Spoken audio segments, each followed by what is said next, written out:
My wife and her brothers stole my house and told me to accept it. But I knew they'd been planning this for months and took action. By morning, they lost everything. Only eviction and legal trouble remained.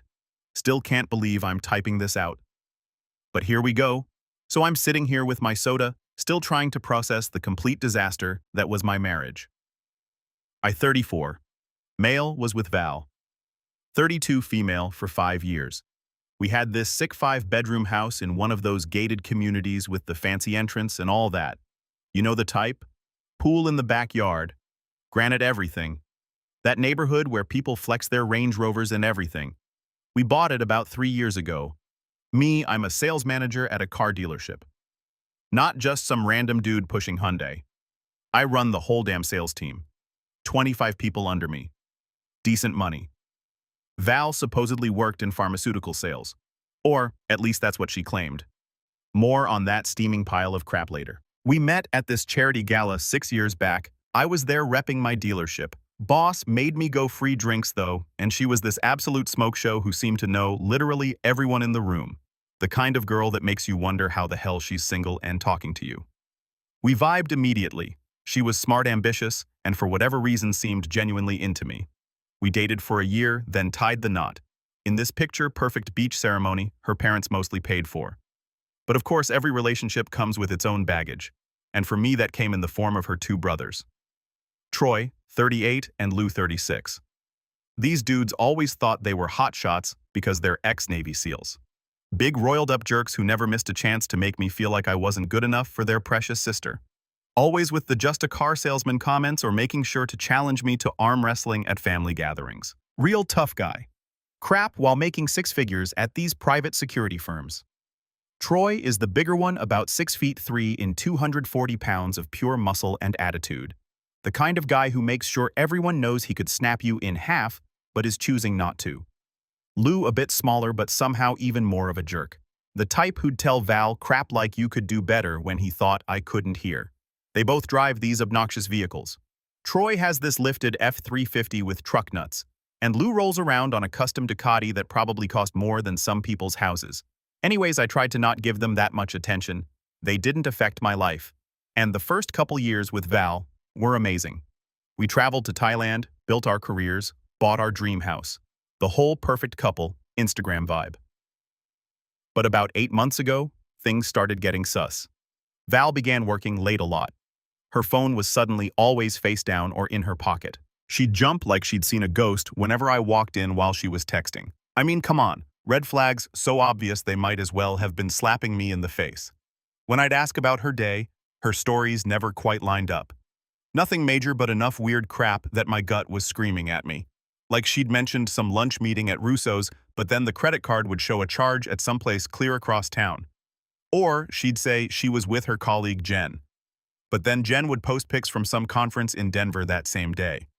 So I started digging deeper because I couldn't ignore my gut that kept telling me there was something off. At first, I was just checking credit card statements, then scrolling back through her social media. Then 3 months ago, neighbor Ellen texted me something weird while I was at work. Hey, is everything okay with Val's job? Just saw her company car being repossessed. I played it cool with Ellen, saying it was probably a mix-up, but inside I was reeling. That night I accidentally found a termination letter from the company she works at while looking for our tax documents. She'd been fired for stealing company samples and selling them on the side. A freaking felony worth about $43,000. The letter was dated January 3 months ago. She'd been pretending to go to work every day for 3 months. I was so confused and shocked. Like all I kept thinking about why the hell she'd be doing that. I didn't say anything to her about what I found. I was going to pay close attention to everything she does. Maybe she's lying about other stuff. But then the universe decided to deal with me. 2 days after I overheard Val on the phone in our bathroom. She thought I was still asleep, but I heard her crystal clear. No, he doesn't suspect anything. Yeah, they'll be here Thursday. Don't worry, he's too focused on work to notice. Troy and Lou will handle everything instead of confronting her. Right then, which is what she probably expected from a weak guy like me, I decided to play it cool. I set up my phone to record audio in our bedroom and living room while I was at work. The bullcrap I heard confirmed everything. She was planning something with her brothers, talking about how I'd never see it coming and how they'd take care of everything. That Thursday, I told her I was heading to work, kissed her goodbye like everything was normal. Then parked down the street and waited. Around 10 o'clock a.m. I watched Troy's massive truck and Lou's douchebag motorcycle pull up to my house. Time to see what these jerks were really up to. And I gave them 30 minutes, then drove back and pulled into our driveway. Walking to the door, I could hear all this laughter from inside. I unlocked it and literally froze in my tracks. Our entire living room was stacked with moving boxes. And I mean stacked. Troy and Lou were carrying more of my stuff. Down from upstairs, while Val was just lounging on our $5,000 leather sectional, directing them like some kind of general in her yoga pants and designer sunglasses. What is going on? I asked, keeping my voice dead calm, despite wanting to flip the hell out. Val barely looked up from her phone. Didn't even seem surprised to see me. Oh, you're early. We were hoping to be done before you got home. Done with what exactly? I asked, even though I already knew from the recordings. Troy dropped the box he was carrying, which had all my limited edition Star Wars collectibles in it, and smirked. Val has decided she needs a change. I stared at my wife of 5 years. You're moving me out, is this true? She couldn't even look me in the eye. Just kept scrolling on her phone like this was some minor inconvenience. I've been unhappy for a while. I want to sell the house and start fresh. It'll be easier if you just go. I squared my shoulders and looked her dead in the eyes. What, the house we bought together that we both own? The house that's in my name since I paid 80% of the down payment. That's when Lou stepped up, getting all in my face with his protein shake breath. Look, bro, don't make this harder than it needs to be. She wants you gone, so you go before we make you crap your pants. Get the hell out of my face. You can't just kick me out of my own house. I said, voice steady and cold. I wasn't about to show an ounce of weakness to these gym rats, but both brothers laughed at me. Actually effing laughed. He's really going to stop us, I'm afraid, Troy said to Lou. Loud enough for the whole block to hear. Nah, he's too weak for that. Look at him. Might want to hand him a tissue before he bursts into tears. I looked at Val, waiting for her to say something to defend me. We've been married for 5 years, for God's sake. Instead, she just sighed like I was some annoying fly buzzing around. Just accept it and move on. She said, still scrolling through her phone. I'll have my lawyer contact you about the divorce. That's when something inside me just unlocked. It wasn't rage or a breakdown or anything dramatic like that. Just pure ice-cold calculation. I looked around at my life being packed into boxes by 2 muscled-up jerks who've always hated me and the woman I trusted for years who couldn't even respect me enough to have a basic conversation about ending our marriage. I smiled slowly, which clearly freaked them all out. You know what, I think there's been a misunderstanding here, I said, my voice eerily calm. I pulled out my phone and held it up. I've been recording everything since I walked in. And I have more recordings from the last 2 days of you three. Planning this whole thing. Their smug expressions faltered for a second. You're bluffing, Troy said, but I could hear the uncertainty in his voice. I played back a clip from yesterday, Val's voice saying clearly. Once he's out, we'll sell the house and split the money before he knows what hit him. The color drained from her face. You were spying on me. No, I was protecting myself from a wife who's clearly been planning to screw me over, I said coldly. Now here's what's going to happen. I'm going to leave for a few hours. When I come back, I expect my house to be exactly as it was with all my stuff back where it belongs. Or I take these recordings to my lawyer and the police for illegal eviction attempts. Lou stepped toward me aggressively. You think we're scared of? I cut him off. The military contractor you work for has a very specific code of conduct that prohibits employees from engaging in potentially criminal activity. Would be a shame if these recordings found their way to your supervisor. His face turned white.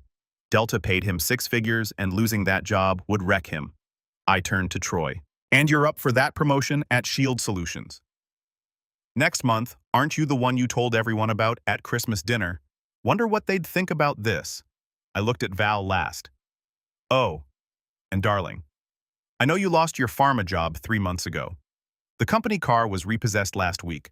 Our neighbor Ellen texted me about it while I was at work. She thought I knew.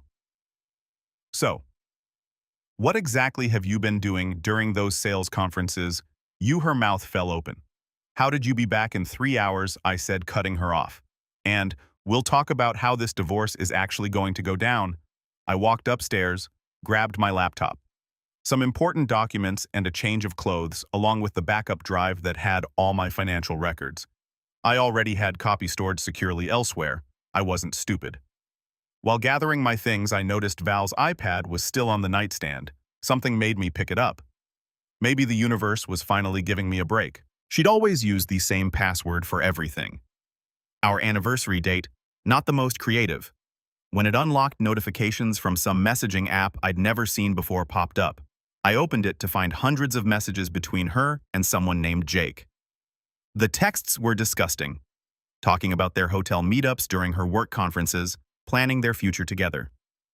In Miami, and even joking about me being clueless. There were selfies of them together in hotel rooms. Him shirtless with that classic gym bro, look her in lingerie. I bought her for our anniversary. I scrolled back further and found messages from January where she was freaking out about being fired from her company Farmesh for stealing samples. Jake had convinced her they could make good money doing it. Don't worry, babe. The car repo isn't a big deal. Your husband is too busy at work to notice you don't even have a job anymore. One of his texts. Read from 3 months ago. My hands were shaking with rage. As I quickly forwarded screenshots of everything to my email, I also found their hotel reservation for tonight at the Hyatt downtown, a reservation she'd made with our credit card while pretending to go to a sales conference. I put the iPad back exactly as I found it finished, gathering my things and headed for the door with a whole new understanding of just how deep her betrayal went. Don't even think about touching anything else of mine, I called out as I headed for the door. I've cataloged everything valuable in the house with photos and serial numbers. I walked out to my car, put my stuff in the trunk, and drove away, my mind racing and feeling my whole life collapsing. Everything I built I lost on that day. I tried to hold myself. At the end of the day, you have to deal with life no matter what. As I pulled out of the driveway, I could see them frantically arguing through the window of my house. My house. I checked into a hotel downtown, sat on the king bed and made one call. Just one to a dude named Mark. He's my mentor and the owner of our dealership chain. The same Mark who'd been helping me set up a special investment fund for the past year. The same Mark King who owned a real estate development company on the side, and had said, that neighborhood of yours is prime for luxury development. If you ever spot an opportunity, there I'll pay 30% above market value cash. The call lasted 12 minutes. That's it. Just 12 minutes to completely destroy my soon-to-be ex's plans. I called my bank and froze our joint accounts. Not closing them. That could be seen as financial abandonment during divorce proceedings. Just freezing them pending suspicious activity investigation. I transferred half of our savings to my personal account that she didn't have access to. Completely legal, as long as I disclosed it during divorce proceedings, which I plan to. Then, I called American Express and reported my card as compromised, requesting new cards for my accounts only, removing her as an authorized user due to suspicious charges. I didn't authorize. They overnight shipped new cards to the hotel. When I was done, I sat there in silence, in that hotel, still feeling enraged about the texts I saw between her and that random freaking dude Jake. I couldn't let it go. I knew where she was planning to be, the Hyatt downtown. I grabbed my keys, drove over, and parked across the street like a man with unfinished business. Sure enough, just before 9 p.m., she pulled up in her usual yoga pants disguise. This time with Jake sliding out of the passenger seat like he owned her and the car. They walked into the hotel lobby, all cozy, laughing like teenagers. I took photos from my car window. Clear, incriminating, timestamped. One had her kissing his cheek. Another showed her handing over the room key card. The final one is them entering the elevator together. Game, set, match. 4 hours later. I drove back to the house. When I pulled up, I noticed Troy's truck was gone, but Lou's bike was still there. I walked in to find Val frantically cleaning and Lou moving boxes back upstairs. The look on their faces was priceless. "You're back early," Val said, suddenly trying to sound sweet. She'd changed into one of my favorite dresses, of hers hair done, makeup fresh. "Where's all my stuff?" I asked coldly. "We're putting everything back just like you asked," she said, walking toward me with her arms out for a hug. I stepped back. "Don't touch me." "Where's Troy Dot?" Lou cleared his throat. He had to get back to work. "But look, man, we were just trying to help Val." Maybe we all got a little carried away, a little carried away. I repeated, feeling my eye twitch. "You tried to illegally evict me from my own house." Val's eyes filled with tears. "Nate, baby. I was emotional and not thinking straight. I should have talked to you. We can work this out. I almost laughed. Now you want to work it out after I caught you. After I have evidence of you planning to sell my house out from under me, after you lied about losing your job. After your brothers threatened me. I didn't lose my job. She stammered. That's a misunderstanding. Ellen saw the company car being repossessed. Val, she has a photo of it on her phone. Want me to call her over here right now. Lou tried to step in. Look, maybe we should all take a day to cool off. You should leave, I said, not even looking at him. Now Val's my sister, man. I'm not just going to get the heck out of my house. I roared, finally letting some emotion break through before I call the police and have you removed. Lou looked at Val, who nodded slightly. He grabbed his jacket and left the motorcycle roaring to life a minute later. Once we were alone, Val tried a different approach. Nate, I know I've made some mistakes, but you're making a bigger one right now, she said, her voice dropping to that seductive tone she used when she wanted something. We can fix this. We've been together 5 years. Don't throw that away over one bad day. I just stared at her. One bad day. Is that what you call planning to steal everything from me? Lying about your job? Having your brothers threaten me? I never told them to threaten you, she insisted. I have recordings that say otherwise, I replied. Now I'm sleeping in the guest room tonight. Tomorrow morning we're going to discuss divorce terms. I suggest you call a lawyer. Her face hardened. You're making a huge mistake. You think you're so smart with your recordings and your threats. You're nothing without me. You'll be begging me to come back within a month. I smiled, thinking about my call with Mark. We'll see. When I went upstairs to the guest room, I found it had been completely emptied. All the furniture was gone. They'd clearly planned to use this room to store my stuff temporarily. Where's the bed that was in here? I called downstairs. We moved it to make room for your things, Val replied hesitantly. And where is it now? Silence. I walked back downstairs to find her texting rapidly on her phone. Telling your brothers to come back. I asked. She jumped. No, I was just checking something. Where's the guest bed, Val? She couldn't meet my eyes. Troy took it to his place. He needed a new one, and I told him he could have it. I nodded slowly. So you were giving away my furniture before I was even out of the house. It's our furniture, she snapped. Not anymore, I said, walking to the living room and grabbing my car keys again. I'll be back. Nate, Arrow morning, don't touch my stuff. Where are you going? She demanded, following me. To sleep somewhere where people aren't plotting against me, I replied, walking out the door. Back at the Regency, I ordered room service. I sat there waiting for Mark to call back. When my phone finally rang around 9:00 p.m., I answered on the first ring. It's all set, Mark said without preamble. My lawyers have drawn up the paperwork. The offer is $950,000 for your 85% share, 30% above market value as promised. We can close as early as Nate Oro if you're ready to sign. I'm ready, I said. And the other part? Mark chuckled. Construction crews are already on standby. The moment the deed transfers, we start demolition. I've got 6 luxury townhouses planned for that lot, all pre-sold at $650,000 each. Your soon-to-be ex can enjoy watching her dream home get bulldozed. Perfect, I said.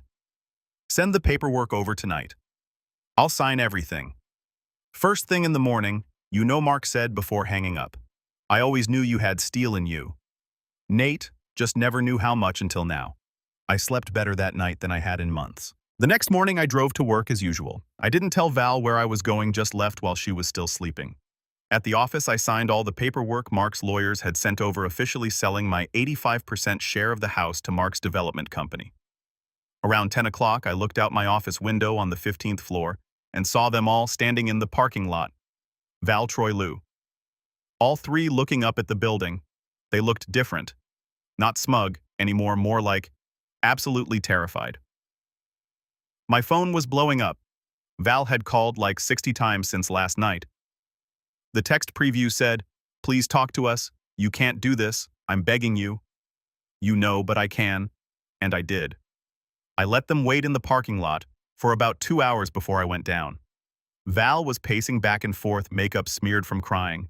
Lou was sitting on a parking block with his head in his hands, and Troy was arguing with a security guard who wouldn't let them in the building. The moment I pushed through the doors, Val rushed toward me. "What did you do?" she demanded, eyes red. I just stared at her coldly. "Do what exactly?" I asked. "You sold our house." Troy stepped forward, veins bulging in his neck. "Correction," I said calmly. "I sold my portion of the house to an investor, which I have every legal right to do. Maybe you should have read the paperwork before trying to throw me out. Here's what those idiots didn't know. When we bought the house, I set up an LLC that technically owned the property with me, owning 85% and her 15%. The agreement, which she signed without reading carefully because she was too excited about the pool, clearly stated that either of us could sell our portion without the other's consent.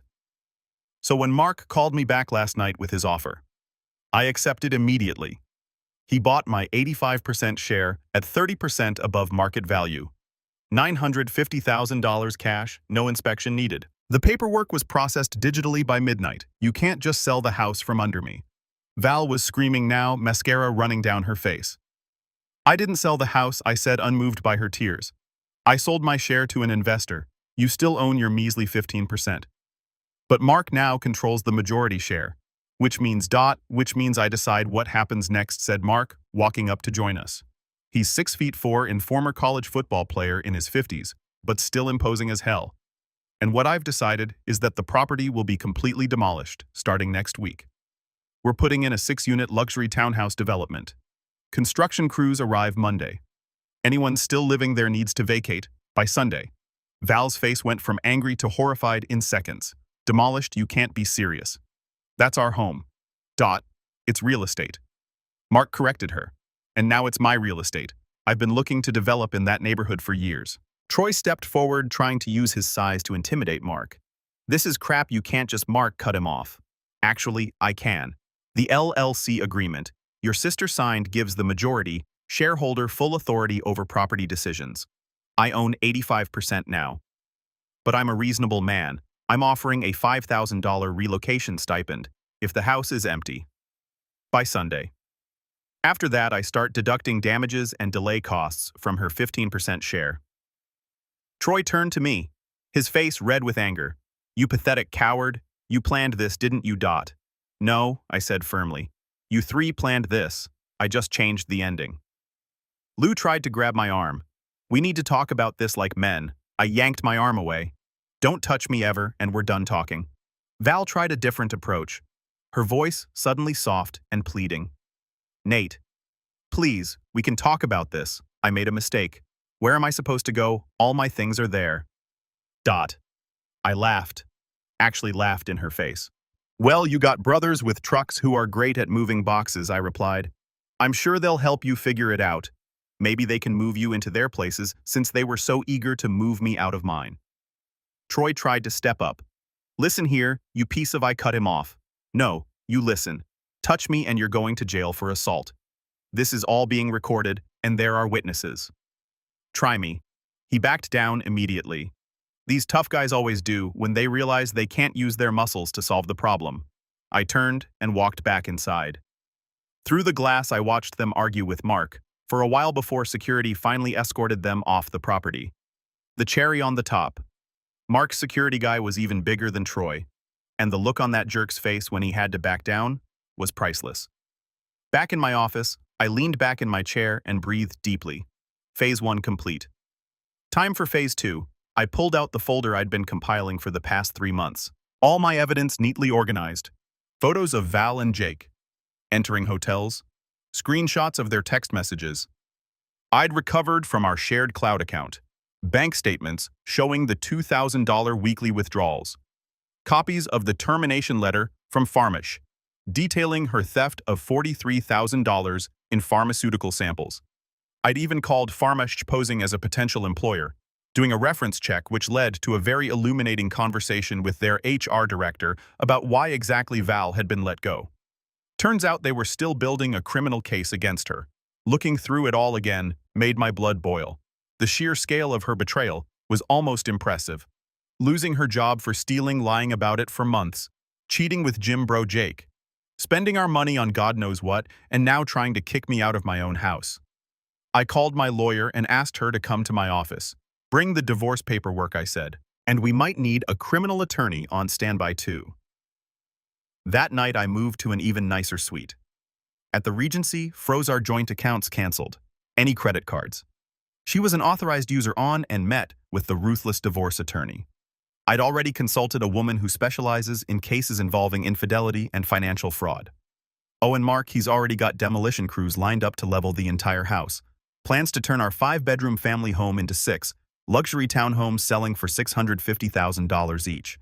The construction would start Monday at 7 o'clock sharp, and he specifically requested they begin with the loudest possible work. When I returned to the house briefly to collect more of my stuff, Val was waiting for me. Looking desperate. She'd clearly been crying for hours. "Can we please talk?" she begged as I walked past her to the stairs. "Nothing to talk about," I replied.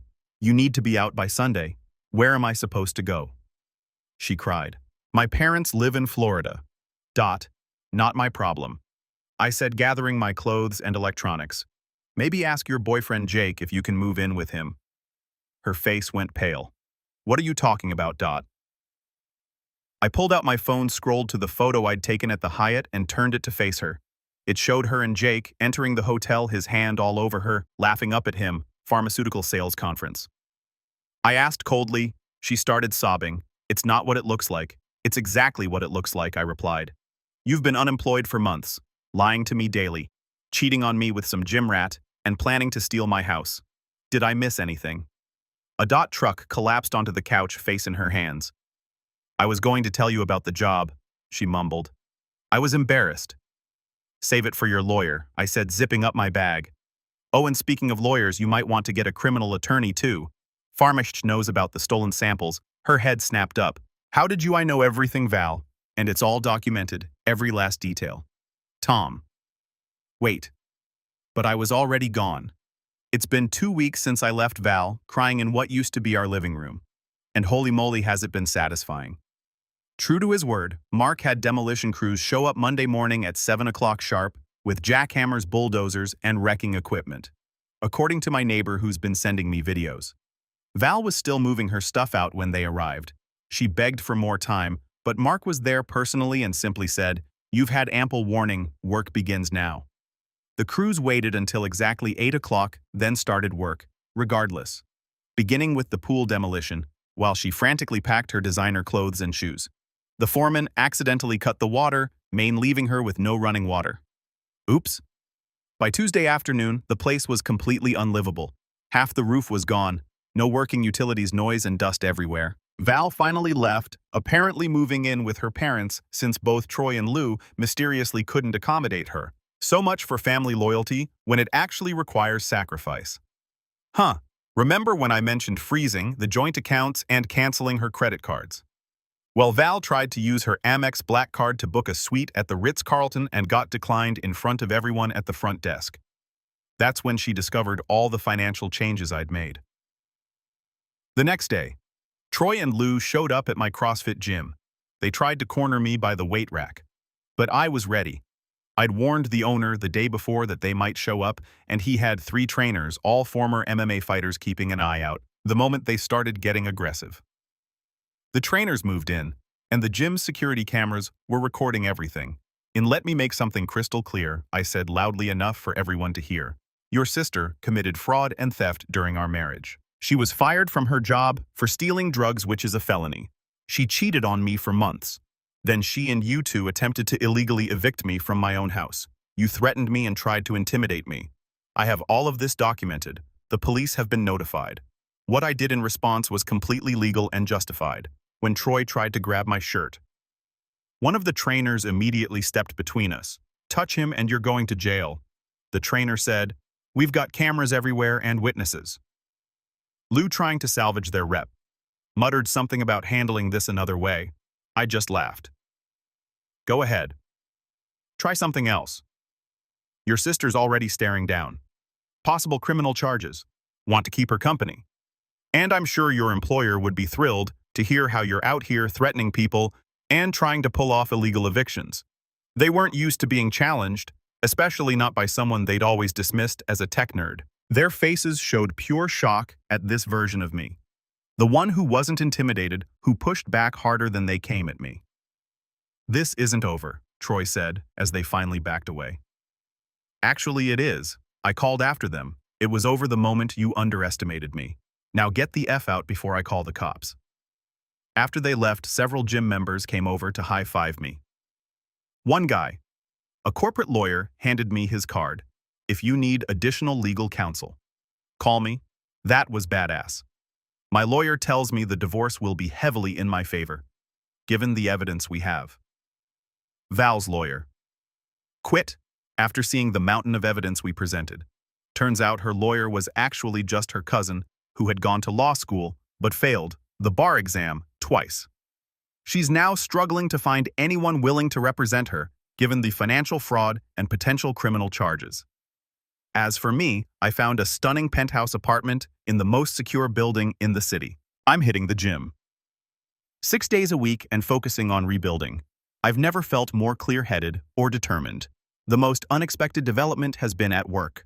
Mark was so impressed with how I handled everything that he's offered me a position as Vice President of Strategic Investments at his firm, a massive promotion with a 7-figure salary and equity. So yeah, 3 months have passed since my world exploded and reformed into something better. The divorce proceedings are moving along swiftly with court dates, set for next month. My lawyer says it's one of the most lopsided cases she's ever seen in terms of evidence. The demolition of the house was completed in just 10 days. Mark's crews worked overtime to clear the lot, and construction on the new townhomes is already well underway. The foundation is poured, framing has begun, and pre-sales are through the roof. I drive by occasionally just to see the progress and, yes, to savor the victory a little. Val's life has continued its spectacular downward spiral. Last week, pharmacy officially pressed charges against her for the theft of samples. She was arrested on a Tuesday morning, spent 36 hours in jail before making bail, and is now facing felony charges that could result in serious jail time. Her parents called me, begging me to speak to the company about dropping the charges. I almost laughed. "You raised a daughter who lied, cheated, stole, and tried to destroy me," I told her father. "And now you want my help? Where was your concern when she was planning to throw me out of my own house, when she was stealing from me, when she was sleeping with another man?" He tried to argue that family matters should stay private and that everyone makes mistakes. This wasn't a mistake. I replied coldly. This was a calculated plan to betray someone who loved and trusted her. Actions have consequences. It's about time she learned that lesson. As for her brothers, they faced their own reckonings. The video from the gym incident reached Troy's employers through an anonymous tip. Not from me, honestly. Last I heard, he was placed on unpaid leave, pending an investigation into his pattern of threatening behavior. Lou's been laying low, but according to mutual friends, he's been passed over for a promotion he was banking on. Sometimes I think about how different things might have been if I hadn't noticed those inconsistencies in her stories. If Ellen hadn't texted me about the car, if I hadn't found that termination letter, or checked our bank statements. I would have been completely blindsided when they tried to kick me out. Instead, I was ready. A month ago, I ran into Troy at a gas station. He saw me before I saw him and ducked away, the man who once towered over me, threatening and intimidating. Now couldn't even make eye contact. To anyone going through something similar, trust your gut when things don't add up, and don't be afraid to do your own detective work. Being underestimated can be your greatest advantage. Use it wisely. The weak man they tried to break, he wasn't just stronger than they thought, he was stronger than even he knew.